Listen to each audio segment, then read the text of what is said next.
या देवी सर्वभूतेषु मा कुष्मांडा रूपेण संस्थिता नमस्तस्यै नमस्तस्यै नमस्तस्यै नमो नमः। नमस्कार, मी विदुला। लाईनलाईट क्रिएटिव्ह स्टुडिओच्या आज गोंधळाला ये या नवरात्री विशेष सदरात मी विदुला तुम्हा सर्वांचे स्वागत करते। मातृपूजा हा मनुष्य जीवनात मानवाच्या अस्तित्वाचा महासागर पार करण्याचा सर्वात मोठा आणि उत्तम मार्ग आहे। ते म्हणतात ना, असंख्य गुणांचे एकमेव न्यायालय म्हणजे आपली आई। तीच शिक्षाही देते आणि तीच तारकही होते। म्हणूनच नवरात्रीचे 9 दिवस 9 शक्ती देवी महाकाली महासरस्वतीचा जागर केला जातो। नवरात्रीचे देवीचे चौथे रूप म्हणजे कुष्मांडा माता। नवरात्रीच्या चौथ्या दिवशी दुर्गा देवीचे चौथे रूप कुष्मांडाची पूजा केली जाते। धार्मिक मान्यतेनुसार जेव्हा सृष्टी अस्तित्वात नव्हती तेव्हा माता कुष्मांडा यांनी आपल्या हास्याने विश्वाची निर्मिती केली। दशो दिशाही जिच्या तेजाने उजळून निघतात असे अष्टभुजा देवीचे विराट स्वरूप म्हणजे माता कुष्मांडा। सुरा संपूर्ण कलशम रुधिरांसुतमेव च दधानाम हस्त पद्माभ्याम कुष्मांडा शुभदास्तु मे। ही सृष्टी जन्मण्यापूर्वीची ही गोष्ट। चहूबाजूंनी फक्त निगरगट्ट अंधार होता, ना सूर्य ना चंद्र, फक्त होती ती एक दिव्य शक्ती। त्याच दिव्य शक्तीने या ब्रह्मांडाला अस्तित्व प्राप्त करून दिले, या विश्वाची निर्मिती केली। त्याच विश्वजननीचे नाव म्हणजे श्री कुष्मांडा देवी। म्हणूनच ही देवीच या विश्वाचे मूळ स्वरूप आणि आदिशक्ती आहे। तिच्या आधी हे विश्व अस्तित्वात नव्हते। कुष्मांडा देवी सूर्यमालेच्या आतील जगात वास करते। सूर्याच्या जगात राहण्याची क्षमता आणि सामर्थ्य फक्त तिच्याकडे आहे। कुष्मांडा देवीची काया ही सूर्यासम तेजस्वी आणि नभाप्रमाणे दैदिप्यमान आहे। कोणताही देव किंवा देवी कुष्मांडा देवीच्या तेजोमय दिव्यत्वाशी आणि प्रभावाशी बरोबरी करू शकत नाही। तिच्या तीक्ष्णपणाची तुलना फक्त तिच्याशीच केली जाते।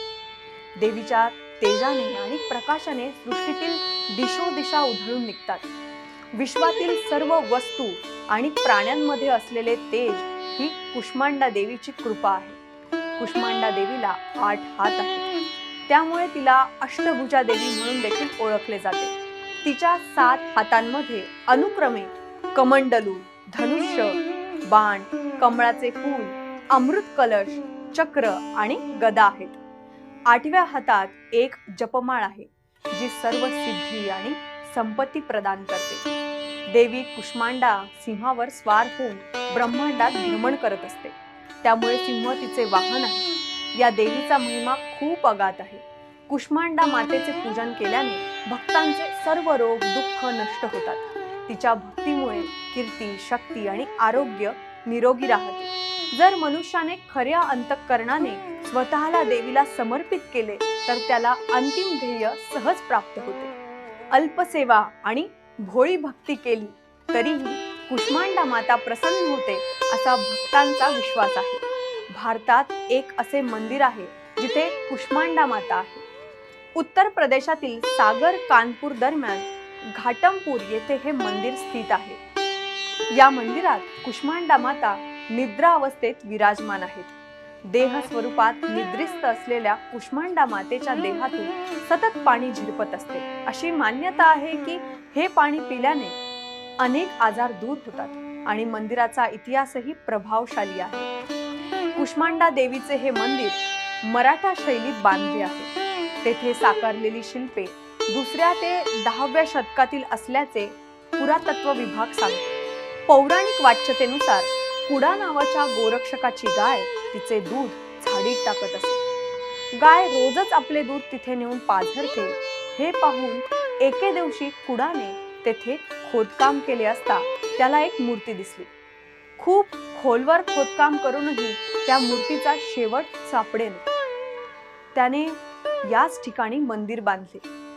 असे म्हणतात की माता कुष्मांडा देवीचे सध्याचे मंदिर 1890 मध्ये चंडीदीन गुरुजी यांनी बांधले होते। या मंदिरात 1988 पासून अखंड ज्योत तेवत असल्याचे सांगितले जाते.